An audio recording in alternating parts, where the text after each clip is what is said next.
Good morning, all. Today we have our esteemed guest, Dushan Pratap Chauhan, Senior Counsel with the High Court of Delhi, and he is also representing Union of India in many cases like civil cases, writ petition, and many other important issues, and also a part of senior membership.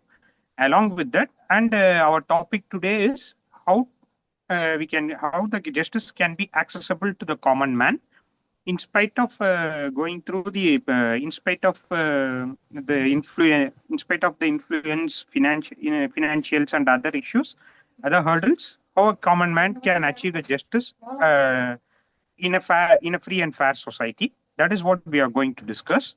And we at National Reconstruction Corporation, we are focused solely on we are focused on discussing on issues like farmers, law, police reforms, and other issues in a bipartisan manner for the development of our nation. Thank you. And to Mr. Dushan Pratap Chauhan, please. Thank you, Sridharji. My name is Dushyant Pratap Singh, and I'm a senior panel counsel to Union of India. Thank you so much for the introduction. Okay, let me begin with the topic access to justice. Understanding an existing rule or provision through the lens of our civilizational perspective, in my view, is the first step towards the decolonization. The standpoint from which we approach a law or a policy profoundly influences the interpretation. I request and urge you all to examine every aspect through the prism of our civilizational values. To do so, we must equip ourselves with adequate knowledge and resources rooted in our tradition. And with this, we will be able to understand first thing what justice is in correct manners means to our Indian society. It is essential to recognize that our constitution, while foundational governance is significantly influenced by colonial legacy, it bears a very close resemblance to the Government of India Act 1935 rather than to the principles of Swadeshi. Approximately more than 70% of the Indian constitution as it exists today is influenced by Government of India Act, even when our whole freedom movement was thrusted upon to get thing Indianized or as per or Indianized or what we in a historical sense say that should be Swadeshi. We are bound by our oath to uphold the Constitution and operate within the framework of law while adhering to this mandate. The judiciary must explore, or better to say, the Indian judicial system must explore all possible avenues to align its interpretation, understanding, and more importantly, the application as per the Indian values and ethos, or what we call in a what we can also say the Bharatiya ethos. India is often, now I'm taking a little bit to the Indian system or ancient system. So Indian system is broadly associated with five gas, GAS, gas. First one is the Gai, second is Ganga, third is Gita, fourth is Gopala, that is Lord Krishna, fifth is the Gayatri Mantra, that is the Vedic chants. These five broadly, these five elements broadly are the essence of Hinduism, deeply rooted in India's culture and spiritual fabric. They reflect a holistic view where law, religion, philosophy, morality, sorry, are intervened and should be integrated if is there any deviation to that effect is. The holy cow symbolizes the purity and non-violence. Ganga represents the sanctity and the spiritual renewal. Gopala, the Lord Krishna, signifies divine nurturing and protection, as he has done in Mahabharata, on which the whole Bhagavad Gita is written, what he has taught to Arjuna. Then comes the Gita and the Gayatri Mantra, provide spiritual and intellectual guidance. Together, these elements promote harmony, ethics, and reverence for the nature. Law often has been tied to a very short or a narrow mindset. It is to justice, evolving across eras from ancient India like Ramayana, Mahabharata to modern Western frameworks. Societies have shaped justice through laws reflecting their norms and values. In modern thought, access to justice has become a cornerstone symbolizing the inclusion, fairness, and the removal of barriers. These are the three pillars which I pointed out for access to justice. One is symbolizing the inclusion, second is the fairness, and third one is the removal of barriers. Fourth, which is elementary for the integration, is people centric litigation system that ensures participation, A, equitable resource distribution, B, C, fair access of judicial system for fair exercise of the power by the administration, be it a judicial or be it the administrative system. The tension or the friction which has always been there between access and denial arises from the societal structure deeply rooted in history, culture, and philosophy. In India, these values are heavily influenced by the Western framework introduced during the colonization. One such example is that we have six classical languages, and none of them are operational in the Indian judicial system. And fortunately or unfortunately, we are having this conclave or a seminar in English, not in the either of the classical language. And there is a high probability. My apologies to the viewers present over there. There might not be even a sound proportion of the viewers who will be able to understand the classical Indian languages, which are six in numbers: Tamil, Telugu, Kannada, Odia, Sanskrit, and one more Sanskrit. I'm sorry, I just forgot the sixth one. My apologies to the people of that language.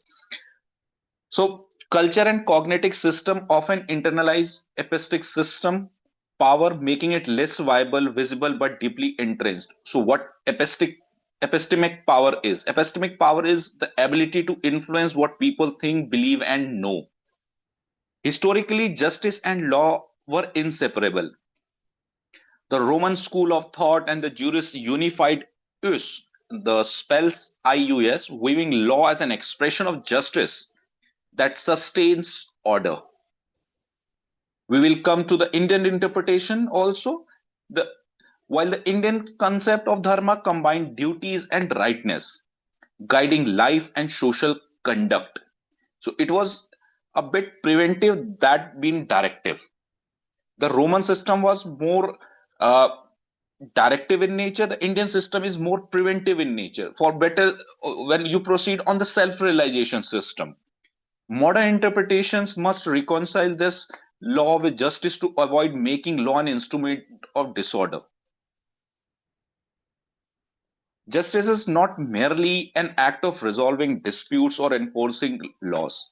It encompasses political, social, legal, and moral ideals. It represents the essence of human existence, shaped by our thought, our will, and actions. The nature of justice is elusive, that is, not easy to catch, and cannot be fully captured by reason, logic, or language. So, law cannot be limited by a particular type of giving reasons, a particular type of logics, a particular type of language. It is multidimensional. What may be good today may be bad tomorrow. It resonates deeply with human soul and finding its truest expression in the conscience of the person sitting to administer that institution. Throughout history, jurists, philosophers, and school of thoughts have interpreted justice through their unique perspectives. For Plato, justice is the realization of the good achieved when individuals fulfill their societal roles. When this balance is disrupted, justice restores order through retribution, that is the use of power. Aristotle, on the other hand, viewed justice broadly as righteousness and in a more specific sense as a fairness in distributing resources, correcting wrongs, and facilitating exchanges. Thus, justice serves three key functions: A. Distributive, B. Corrective, C. Communicative. So, access to justice also have three same principles. It should be distributive, it should be corrective, and it should be communicative. Like in India today, a person approaches a court, let's suppose from down south Tamil. He is there in a Supreme Court. The proceedings are in English language, and he does not know an iota of English. So it is the justice system which is proceeding further. It is not communicative.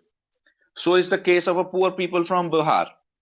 So will be the case of a person from a Gujarat who only knows Gujarati.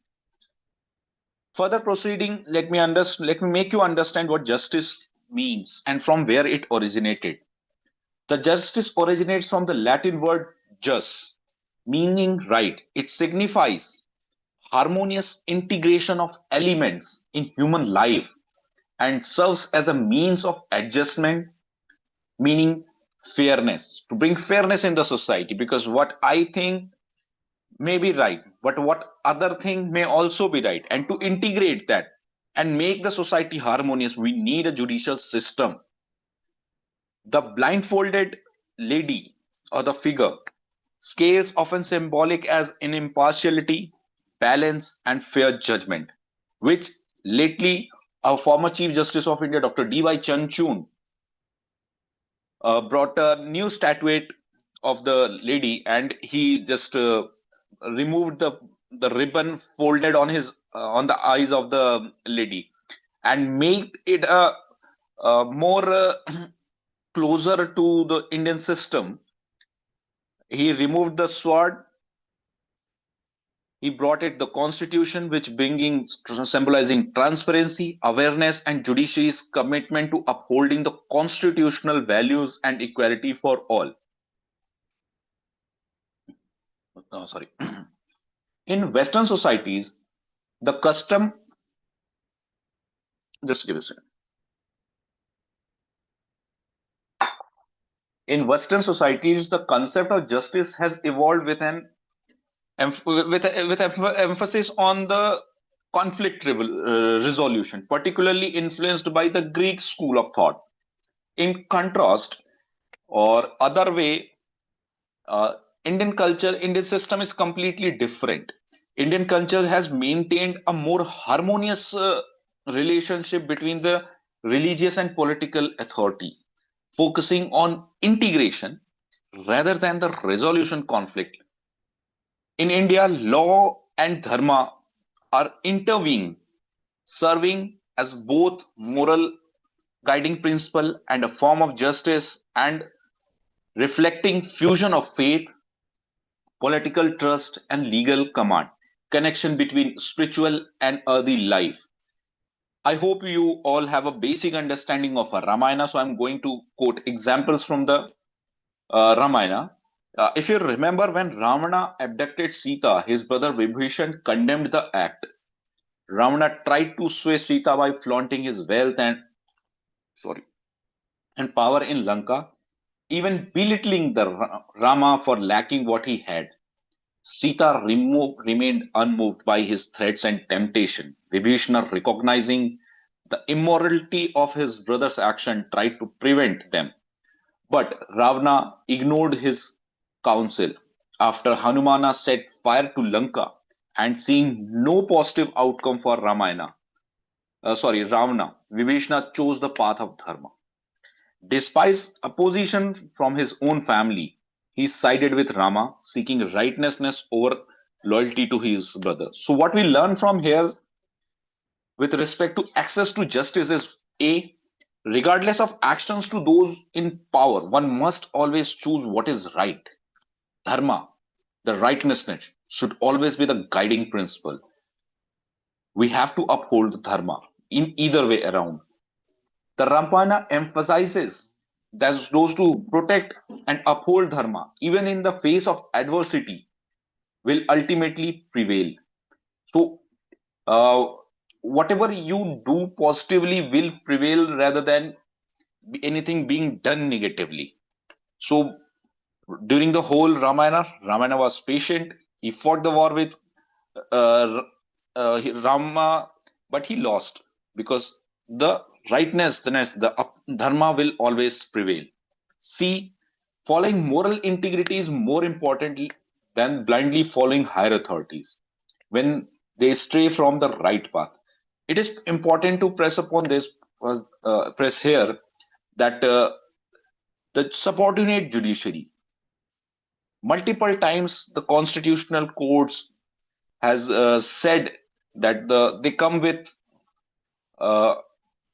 bold decisions. They should not be influenced by the political culture or political atmosphere around. But at times, the subordinate judiciary get influenced. So moral integrity here is what to the masses or what Ramayana has to say to the subordinate judiciary is that moral integrity is over the authority. Justice, the administration of justice, as portrayed in Ramayana, aligns with the principles of Dharma, ensuring that the truth and righteousness triumph over falsehood and evil. In Hindu society, Dharma is synonymous with justice, serving as both its symbol and foundation. Its teachings have long guided legal and moral actions, from ancient time to present, embodying the ethical principle upon which justice stands. The Sanskrit word dharma encompasses integrity, duty, law, but it extends beyond the modern legal system. It integrates moral, religious, and legal duties, shaping all aspects of life, from custom and conduct to hygiene and also to attire. Dharma offers a to living comprehensive guide to a living harmony with higher principles of righteousness. Dharma is not just about law or virtue.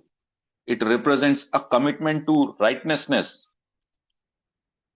exemplified by Ma Sita, who viewed it as a force greater than mere more excellence in Aranyakand Sarga 9 Valmiki Ramayana. I am quoting what it is in the Sanskrit. Dharmartha prabhavite dharmata prabhavate sukham. Dharmen labhate sarvam dharma sarmadi jagatam, which means wealth and satisfaction both stem from dharma, as everything in the world is rooted in it. Dharma is the source of all happiness, but it can only be attained through discipline, effort, and purification. Even the skilled must endure strain and exert great effort to achieve it. A life devoted solely to sensory pleasures will never lead to dharma. In Ramayana, dharma represents both foundational actions and the broader concept of law.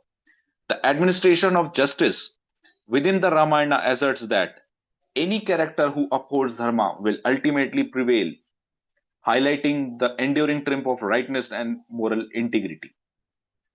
Ancient Indian laws were recorded in religious texts which evolved into common and criminal law through Veda, Dharma, Sutras, Dharma Shastras. And the Vedas, particularly the Rig Veda, introduced the concept of dharma, which were beyond law to include morality, culture, respect, and religion. Dharma was seen as a natural order with everything in the universe functioning according to its own dharma. These texts were transmitted by gurus to their disciple uh, through the memorization, what we call a gurukul system. The gurus were considered as that point of time the ultimate authority, at times even above the god. Dharma was unique and all-encompassing, representing the justice, nyaya, the inherent qualities of all things and welfare, sorry, of living creatures. The principle of dharma can be summed up in a phrase: dharnat dharnat itu atuha. Dharma dharnat dharma iti ahua. Dharma is what upholds and ensures the welfare of all beings. It is the foundation of the world, promoting the highest good of all existence. and is what leads to the ultimate well-being of society. Access to justice is crucial for a fair society, and in Vedic times, India laid the foundation for justice, law, and ethics. From around 1500 to 500 BC, Vedic society was based upon the spiritual and the moral values, with dharma at the core of the governance and justice. Justice in the Vedic era was about more than enforcing law. It was closely tied with the ethical living. It was not just limited to upholding one kind of order. It was it the dharma used to guide the how you live, how you eat, what to wear, and what should how you should respect others, mutual respect, and truth. Laws were seen as a guiding principle for maintaining the harmony and societal order. There were laws, but they were for guiding, for maintaining the harmony and social order, with individuals expected to uphold the dharma and promote fairness. The Vedic understanding of justice was holistic, I must say, emphasizing that the true justice aligned with the universal moral principles to ensure a balanced and ethical society.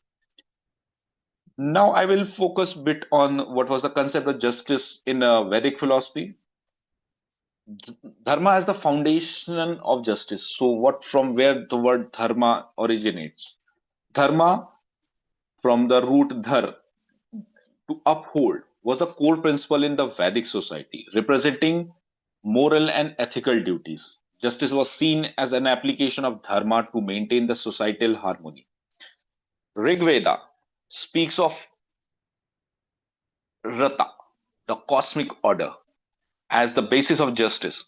Kings, priests, and citizens were expected to align with rata to preserve balance. Text, Texts like Manusmriti were codified dharma into legal and ethical guidelines, which were tailored to varna and ashrama. Role of truth, the satya. Satya was the fundamental to justice. It is fundamental to any judicial system. If that judicial system wants to prevail and maintain societal order in that particular society. The Vedas, particularly the Rig Veda, highlight that truth and justice are inseparable. So we can say that justice is truth and truth is justice, because in judicial system the justice is by finding what the truth of that particular case is, and so is the truth. When we find the truth, the justice system, the judicial system will work. So there is a then Arthveda. There is a quote in Arthveda which, if I may say in English, justice is born out of truth.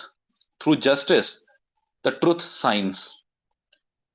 There were there were four type of broadly four five type of courts. There was a family court, which you call Kul court, which used to resolve the family disputes, particularly pertaining to matrimonial property dispute, and the family used to sit together, not the nuclear family, uh, not the nuclear family, the whole family used to sit together and they used to resolve by discussing and debating what all the disputes, particularly pertaining to the property and the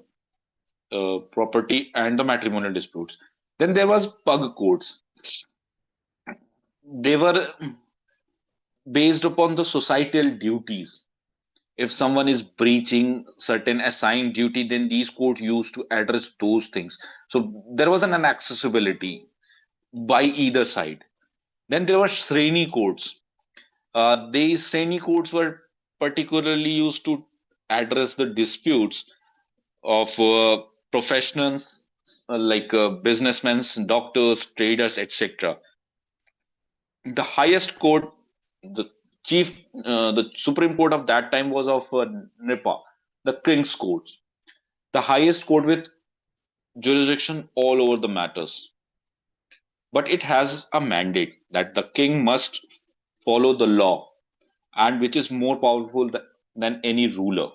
The principle rooted in the Vedic philosophy asserts that the law governs all, even the mighty. Now, coming to Mahabharata, Mahabharata, often referred as a fifth Veda, is indeed a profound text that extends far beyond its narrative of great Kurukshetra war. It is a vast reservoir of knowledge on various aspects of life, including dharma, ethics, and spirituality. The epic provides insights into principles of dharma, guiding individuals through the complex and often conflicting demands of society, family, and personal desires. Dharma, as explored in the Mahabharata, is not a simple set of rules, it is a deep dynamic concept that must be understood in the context of each individual's roles and responsibility in life. From the perspective of religion, dharma is understood as the moral law governing. From the perspective of religion, dharma is understood as the moral law governing the universe, while in the personal life, it refers to individual actions, adherence to the righteousness. Uh, is everyone, I'm audible to everyone? Uh, I'm audible? Yes, sir. Yes, sir. You are audible. Okay, You are okay. audible. All right.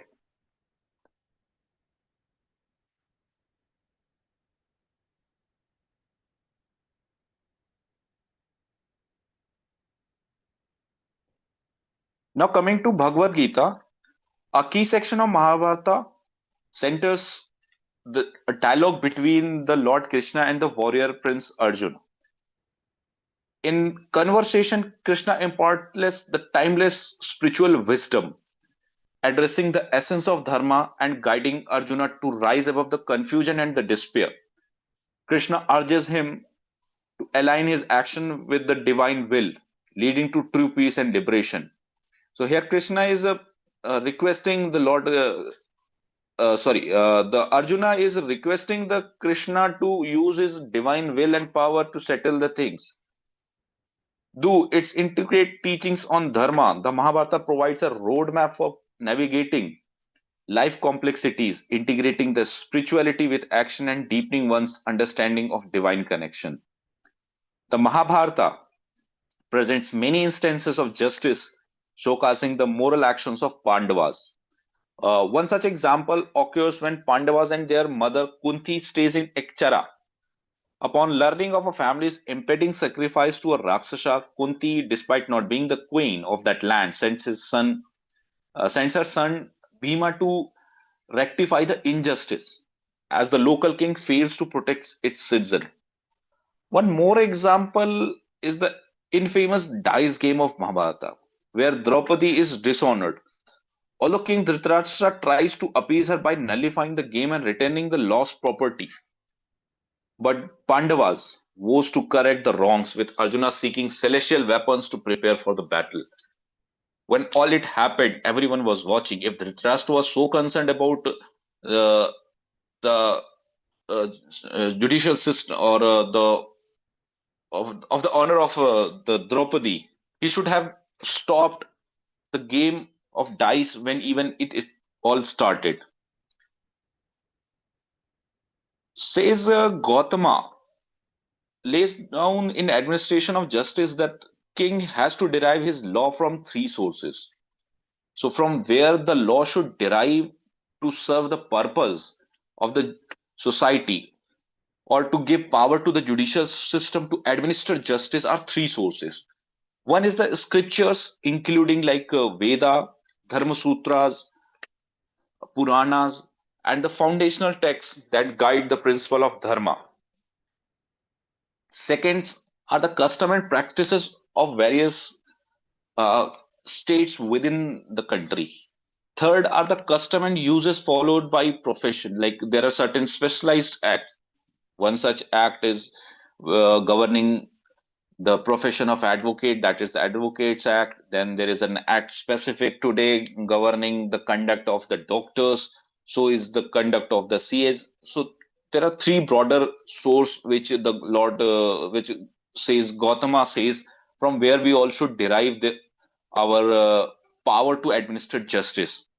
Now coming to Manusmriti, the laws of Manu, it is an ancient text that has been a foundational text for the Hindu law, and societal tradition, shaping legal and societal structure for millennia.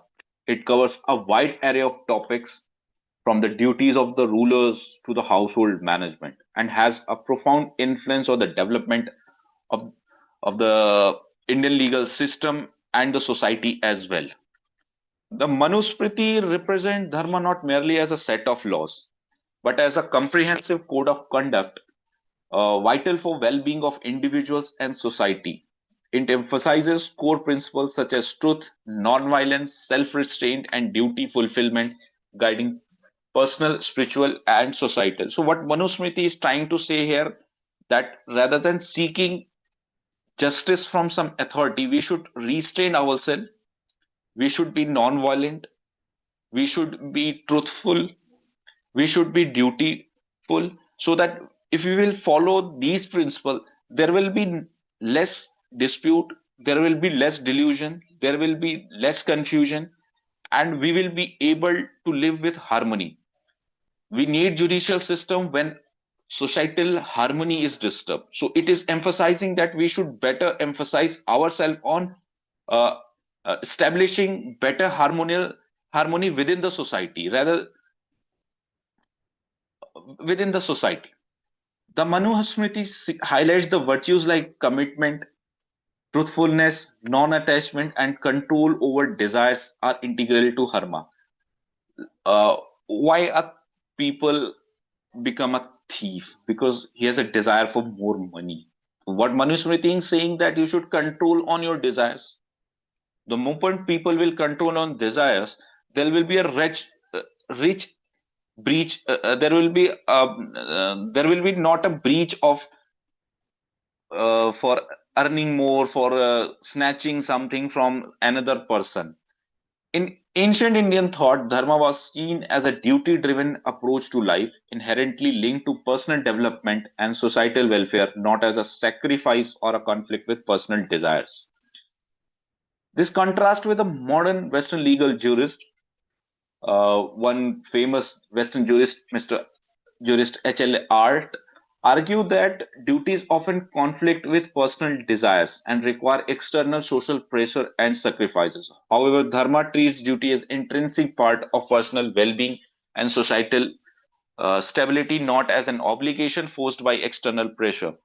So, what Western people believe that you have to put external pressure, you have to thrust him, you have put a pressure on him to get things done. What dharma is saying that the person should intrinsically integrate internally for its evolution, rather than seeking something from someone. One person should uh, improve himself, imbibe better values within him.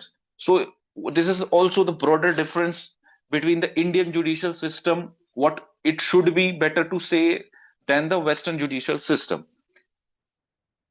The Indian conception of dharma, of law making as a duty of state, essential for the upliftment of both state and society. It is not unlike the West, which is only restricted to the upliftment of state. The Indian system uh, thrusts upon that the Indian judiciary should work upon the upliftment not only of state but also of society. This duty centered approach promotes a more harmonious relation between the state and citizens, focusing on the collective responsibility over individual power. Kautilya's Arthashastra, now coming to the Mauryan period, the Kautilya's Arthashastra is a comprehensive legal code designed to safeguard citizens' lives and property. From this is a period, Mauryan Empire, where property dispute were more often. Not true. They were significant compared to the ancient Indian system. So Arthashastra also dealt with a property dispute. It's a comprehensive protecting them. So Arthashastra is a comprehensive legal code designed to safeguard the citizens' not only lives and but also property, protecting them from against encouragement, deformation, threats to life, violation, so on and so forth. The early judicial system was largely governed by the royal legislation. Codification serving three primary purposes. A, to protect the king's person and rights. B, to ensure good governance. C, to define punishment.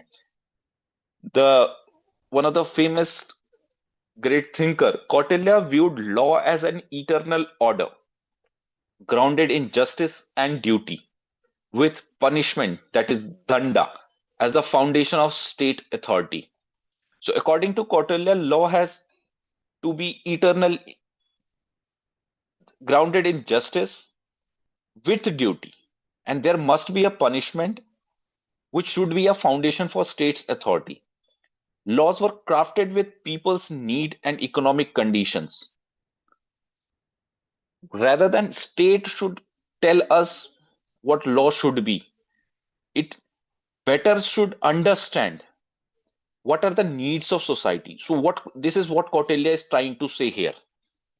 He stated that the royal command enforced by the sanction and governs all human activities. According to Arthashastra, modern judicial system broadly comprised of two types of courts, civil courts and criminal courts. Civil courts were called Dharma Sahitya, and criminal courts were said Kanthasth Dhana. Dharmashastriya courts imposed fines for violation, while the criminal courts established the royal decree. It handled police, public safety, criminal punishment, and maintaining the state administration. As a quasi-judicial body, it was similar to the, we can say that the English Court of Star Chamber. Educated state violation, judges had dual roles, overseeing the criminal cases and investigating antisocial activities and apprehending the offender. So in the modern times, the judges were not only limited to sit on a chair and decide what is right and what is wrong, they also have to investigate to find the truth, or better to show that the essence of the truth, which is the dispute.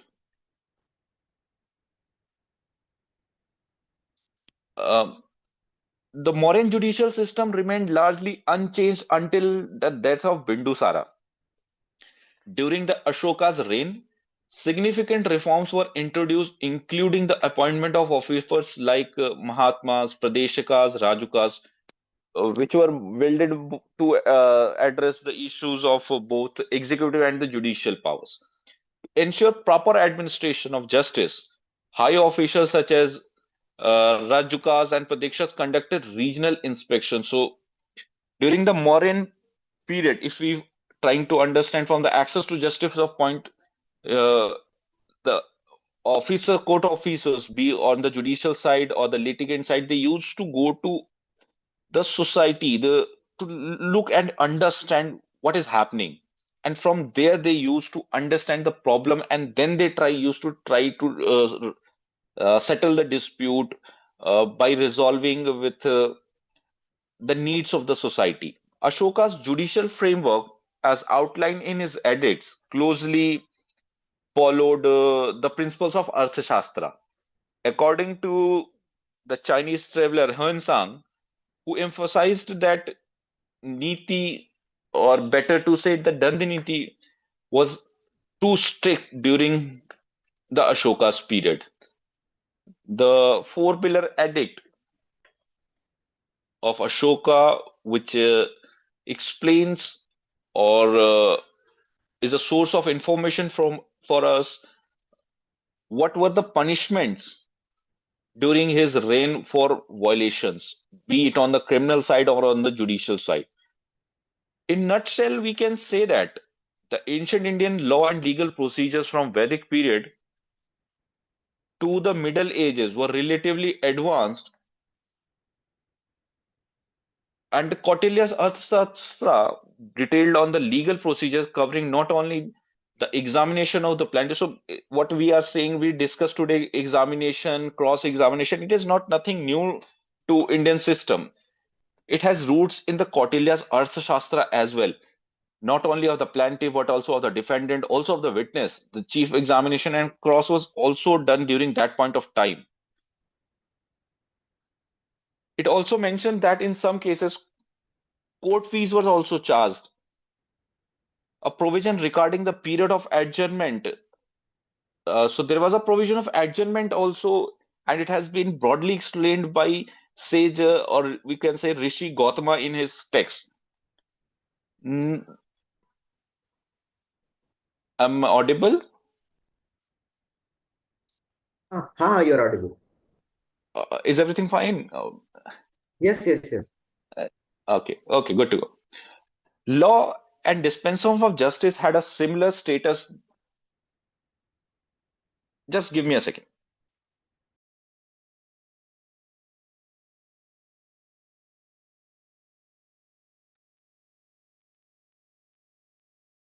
Law and dispensation of justice, or we can say administration of justice, had a similar status that of a primary social good.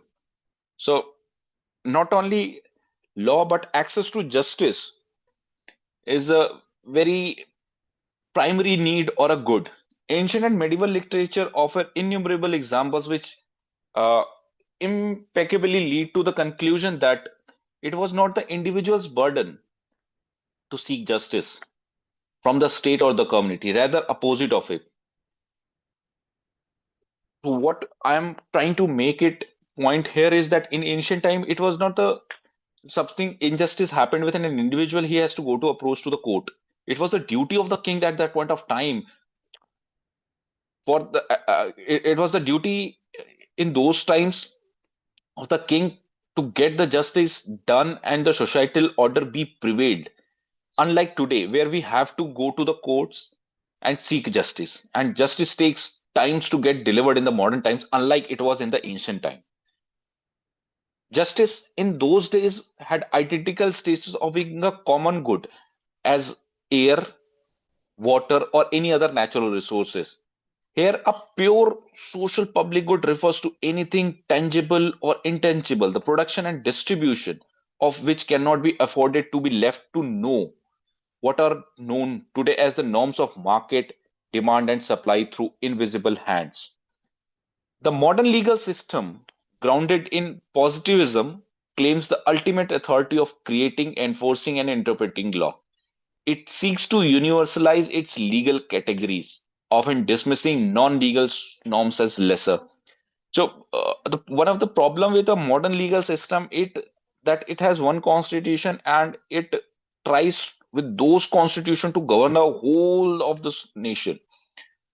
There may be certain issue which is taken up as positive in Kashmir, negatively in Tamil Nadu, and the other way around as well.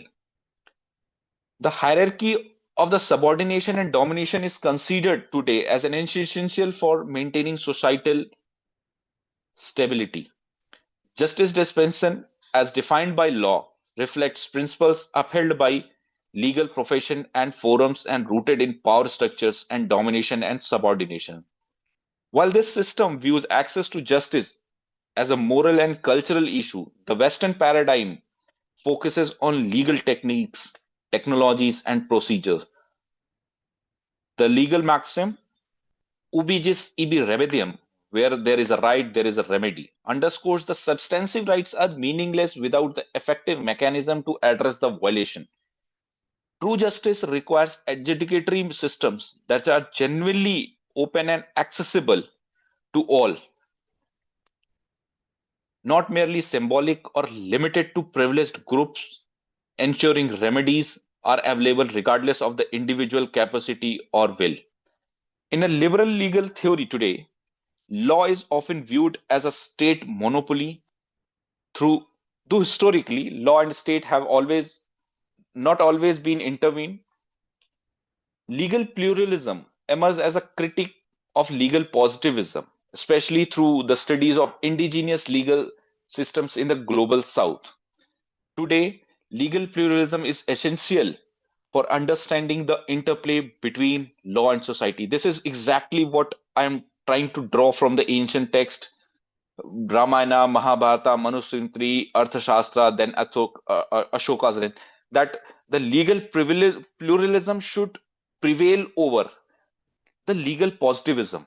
In India, forums like Gram Nyayalas and Panchayats from the ancient time till today appear to embody legal pluralism but primarily operate under state law today.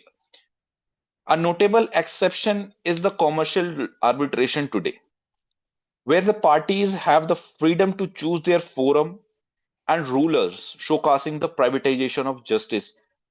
Arbitration today has its own pros and cons. At times, it is said that the accessibility in commercial disputes is leading to its conclusion comparatively faster than in the normal court the systems. Justice is a cornerstone of human dignity and essential for ensuring the legal system which serves everyone, not just the wealthy and the powerful. In India, however, many people face significant barriers in accessing the justice, primarily due to financial constraints. Despite constitutional provisions today like Article 39A, Article 14, Article 21, which are fundamental rights and are a part of DPSP, Directory Principles of the State Policy, which guarantee the right to justice to the marginalized communities, often which these marginalized communities often struggle to exercise their rights effectively. After gaining independence in 1947, our constitutional frameworks prioritized social justice, equality, and human dignity for all citizens. The Constitution on 26 January 1950 adopted and envisaged a democratic republic where justice should be accessible to everyone regardless of social and economic status. Recognizing the challenges faced by the poor and disadvantages, the framers included provisions to ensure justice and equality. The directive principles of state policy, as uh, part of the Indian Constitution in the Part 4, were introduced to guide the state in creating a just and an equitable society. Although not enforceable in the courts, the DPSPs are essential for shaping the governance and the policy. India's post-independence constitution, though the longest in the world, guarantee individual rights and liberties. Yet today the high cost of legal services remains a significant barrier. Legal fees, often running into thousands of lakhs and rupees, make justice unaffordable for many. Unlike seeking medical care, most people lack the means to address the legal issues of uh, eviction, lawsuits, at times criminals. The other there is there was an RTI reply that many peoples are locked up in the hard jail because they don't have access to justice. They have served half of the tenure of the maximum punishment if they could have been convicted, and still their trial has not begun. So by the time the trial will be concluded, they will be there is a possibility they might have served more than what they should have. The most vulnerable with limited resources are disproportionately affected, highlighting the systemic inequality. Uh, the Martin Luther King Jr. said, "Justice, injustice anywhere is a justice everywhere. An inaccessible legal system erodes the public trust and undermines democracy.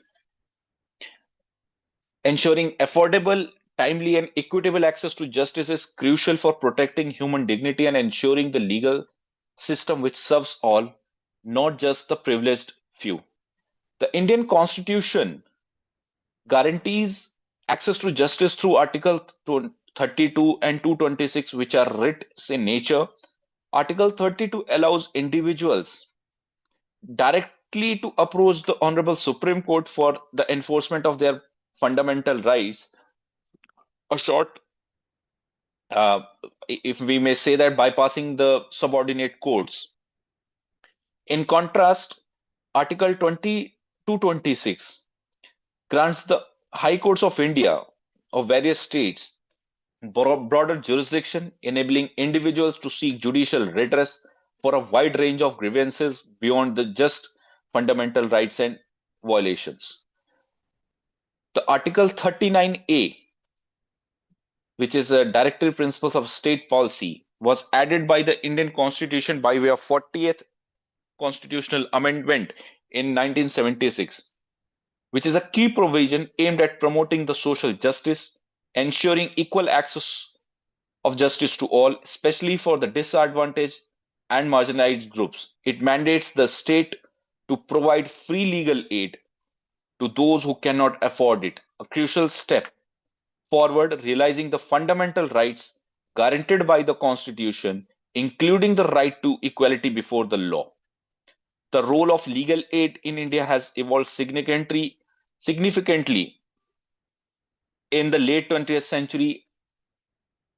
From the late 20th century, the establishment of NALSA, which stands for National Legal Services Authority, in 1995 was a key milestone in strengthening to access to justice, ensuring that legal aid service should be more accessible to the people, those who are in need. Legal aid is a crucial for ensuring today access to justice, especially for the marginalized communities. Traditionally, only the aggrieved party could file a case, but this was amended to allow representation for those unable to seek legal remedies. The Supreme Court relaxed the rule of locus standi, enabling the public spirited individuals or the organization to file cases on behalf of the poor and illiterate.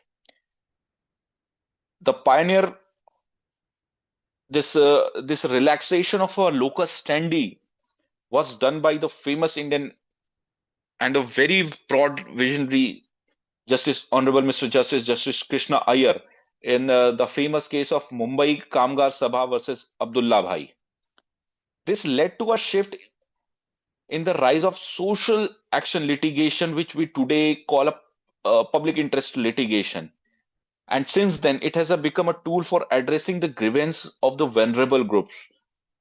Today, if certain set of people are suffering from some problem and they are not able to access justice, then the NGOs or a bunch of battery of lawyers who voluntarily want to address their issues file public interest litigation, be it in the High Court or the Supreme Court. And through this, they have opened a new mechanism to make the justice and the judicial system accessible to marginalized and the vulnerable groups of India. Now, the principle of odi alteram partem, meaning the other party must be heard, is implicit in the right to equality under Article 14. The fundamental rights ensures that the state provides proper representation in court for all individuals, regardless of their means or knowledge, including through free legal aid. So, Article 14, other way around, we can say that puts an obligation on the state that it should provide free legal aid to the vulnerable, marginalized, or the people to whom the Indian judicial system, to some extent, is not accessible. Several constitutional provisions, like 32 Article 226, reinforce the right of access to justice. For instance, Article 13 addresses that law are inconsistent with or derogate the fundamental rights must be declared void. The case of Husainra Khatun versus Home Secretary of Bihar emphasized that right to speedy trial is also a fundamental right and introduced a legal aid for under trials. Many prisoners, including women and children, were detained without trial during those times, sometimes for minor offenses. The court ruled that the state must provide free legal aid to those unable to afford it.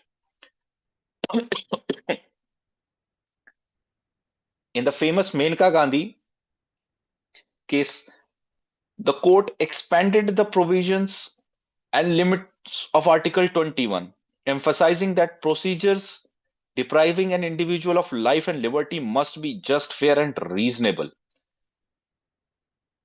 In Khatri versus State of Bihar, another famous case, the court stressed that there is an obligation on the state to provide legal aid to the accused person also, declaring that a trial without such assistance should be invalid and void. Similarly, in many other cases like Cotton Corporation versus United Industrial Bank, Sukhdas versus Union Territory of Arunachal Pradesh, Supreme Court ruled that the lack of representation due to poverty violated the fundamental rights of accused, underscoring the importance of free legal assistance as a part of fair legal process. Now, problems today with implementation of Article 39A. The first and foremost is the inadequate funding by the government. There, there inadequate funding. We need more funding for that to make justice and the judicial system to be more accessible to poor. There is a lack of awareness is the second major problem with today's access to justice. Uh, we today have better system mechanisms, and there are advocates who are voluntarily there to assist. But the problem is today is that the people don't have awareness of such programs, be it of NALSA, be it of the NGOs which are helping them out, or the advocates who are there to assist them voluntarily without a fee. The third problem is today with the NALSA or Article 39A is the quality of legal aid.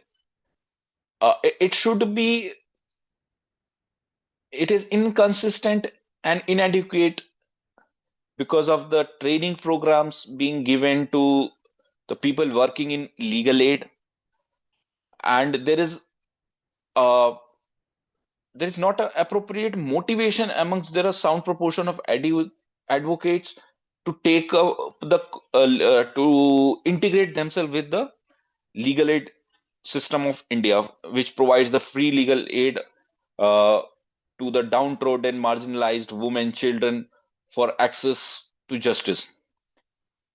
Fourth problem today with this today is there is a overburden system. We need to make it more broader, more wider judicial system, especially when it comes to provide the free legal aid to the marginalized community of India. Then another good thing that came into light is in 2005 Right to Information Act, which also assisted in the enhancement of access to justice.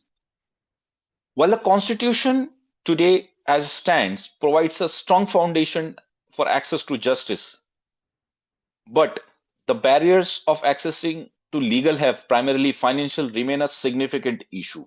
Addressing these barriers is a critical for a truly just and equitable society to sustain with the democracy. Access to justice in Vedic times was, now I'm coming to the conclusion part. Access to justice in the Vedic times was closely tied to the spiritual and moral emphasis of dharma, truth and fairness. Modern legal system could benefit from these principles to foster justice and inclusivity. Today, the quality of justice remains a concern, raising the question of how individuals should balance spiritual pursuits with addressing societal injustices.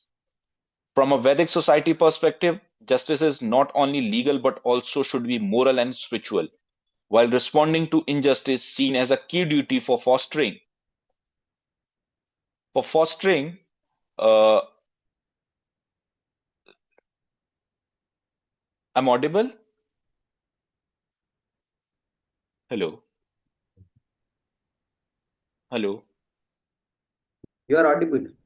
You are Okay. Yeah, you're audible. audible. From Vedic perspective, justice is not only legal but also should be moral and spiritual. With responding to justice, injustice seen as a key duty for fostering societal harmony. While Dharma historically integrated law, religion, and morality in today's pluralistic society, the concept needs to evolve to universally address justice in its truest form beyond religious doctrines. Thank you. Yeah. Yeah. Thank you for your enlightening session, sir. Now the question here is, what are all the basic technology that can be utilized for the swift delivery of justice? That is one question from our viewer. Yeah. Okay, we'll take question one by one. The first and Yeah. foremost that first technology system that the former Chief Justice of India has done is that providing the citations which were not available public freely. A, B, am I audible? Yeah, you're audible. Yeah. Oh, you're audible. Second, we have to look in how we can utilize comprehensively the artificial intelligence of today. C, Okay. we have to make this our applications more accessible to the people who it's more of a training in nature, that how we should train the people how to access the technology. See, the problem today in India is that we talk of how we should use the technology to address the judicial system. The problem today is much behind much deeper to that. Today we are having VC links to uh, appear before the court, but does the leave the litigants, does the as an officer of court, as advocates, are equipped skilled with the modern technology system? The answer is unfortunately no.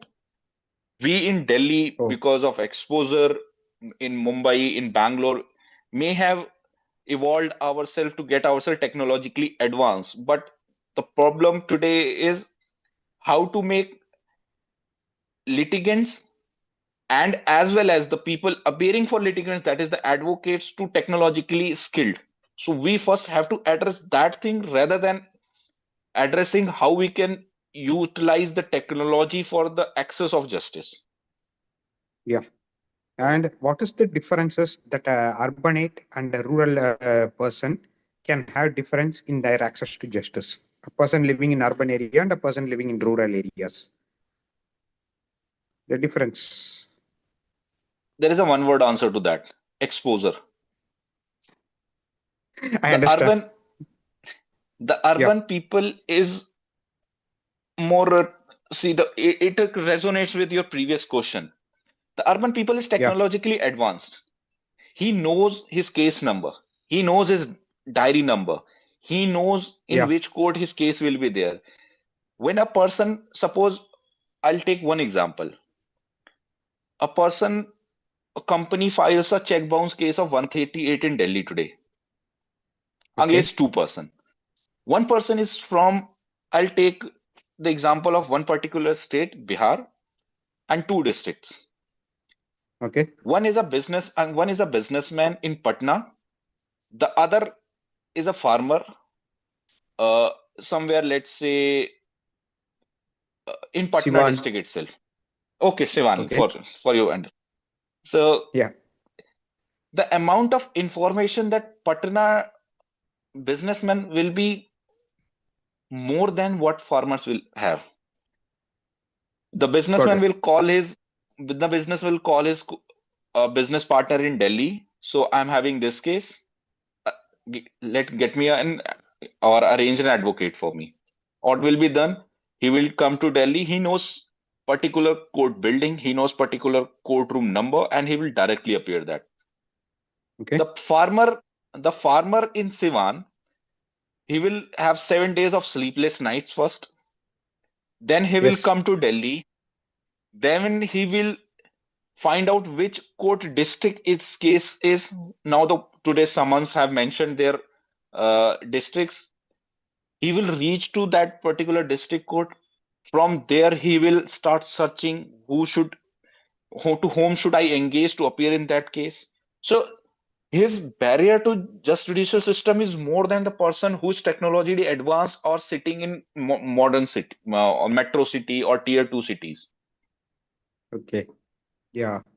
And one more thing, one last question. Actually, what are all some alternative mechanism, judicial mechanism that is available for easy access to justice. That is like judiciary and arbitration. Is there any other mechanism in for different sects? Sorry, please come again. That is there any alternative grievance, that is the judiciary redressal mechanism, like arbitration, something like that? How far it is efficient? When we look for some alternate mechanism, I at times Yeah. find it an escape from the existing judicial system.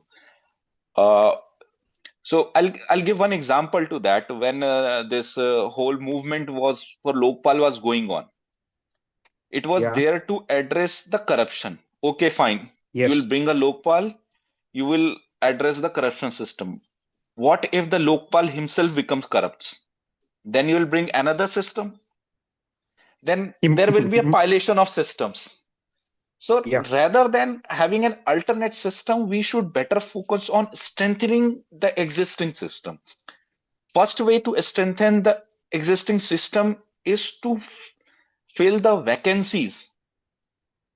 Unfortunately, today, Honorable Allahabad High Court, which is having a sanction strength of somewhere close to 150 judges, is running somewhere close to at 55 or 60%. My God. Imagine the plight.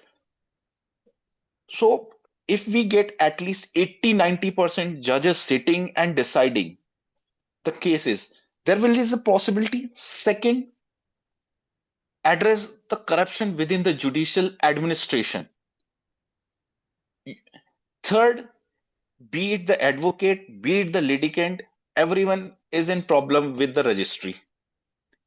Address the complexity of the registry.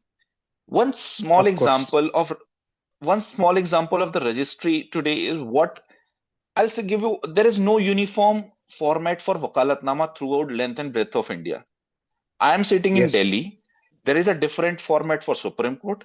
There is a different format for District Court. And I just moved 30 kilometer east in Uttar Pradesh. There is a different format of wakalatnama over there.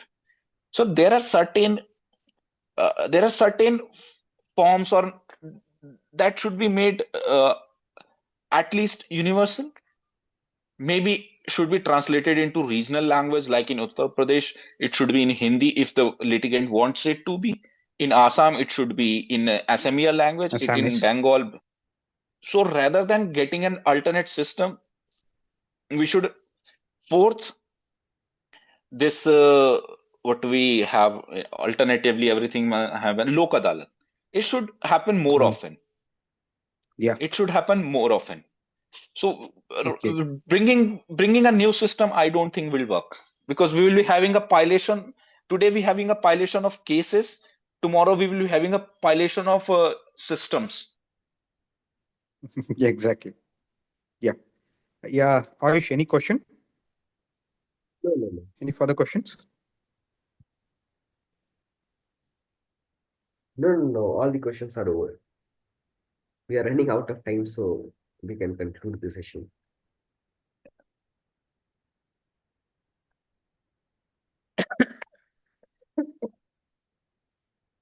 Sorry. Uh, Uh, any yeah. other question? Any other questions? We can take one or two questions. Srikantji, please. Yeah. Yeah. Okay. And one thing, that is, even with this legal aid system and things as such, there is always people feeling that the justice is still a long shot for many poor, marginalized, and things as such. Why is such? Even because we are given legal aids to their training to, as per while listening to your talks, I'm listening. These are happening, but still there is a long distance between justice for a marginalized. Why? In practicality, I'm asking. Even with Uh, legal aids at lower courts itself. See, first of all, there is a lack of motivation amongst the fraternity of advocates to integrate themselves with the legal aid. One such problem is the overburdened system. Second problem is that the administrative system of the legal aid has been made too cumbersome. Oh, Third problem is that the legal aid on the administrative side, there should be few judicial people who should be able to understand what exactly is their problem. See, a person reaches a legal aid office and he explains that so and so is happening, and you mark a case to an advocate randomly. So there should be a list of advocates with the legal aid with their expertise and experience. If you are explaining a civil dispute to an advocate having experience and expertise in the criminal law, then there is a problem. So these exactly. are such problems. So fourth, I already pointed out, they are overburdened, and there is monetary funding needs to be enhanced, and it should be given more monetary fundings.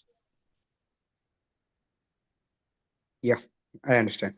And yeah, let's wind up, sir. Now it's around 12:15. So Okay, thank let's you so wind up. much. Yeah, and I thank you, Mr. Dushyant Pratap Singh, Thank you so much. for his valuable time and sharing his knowledge of Indian legal history from the time of Manu, Mahabharata, Ramayana, and Manu to that of today. That I itself is tried really a my wonderful piece. best to make things in the simplest possible words. Yeah, but that's what made it more interesting. Okay, thank you so much. Have a good day. Yeah. Thank you, And Dushyant. Yeah. yeah, and I thank you, all members, for your participation in the short notice. Let's join for another good section. Thank you. Okay, Bye. Thank thank you you. all.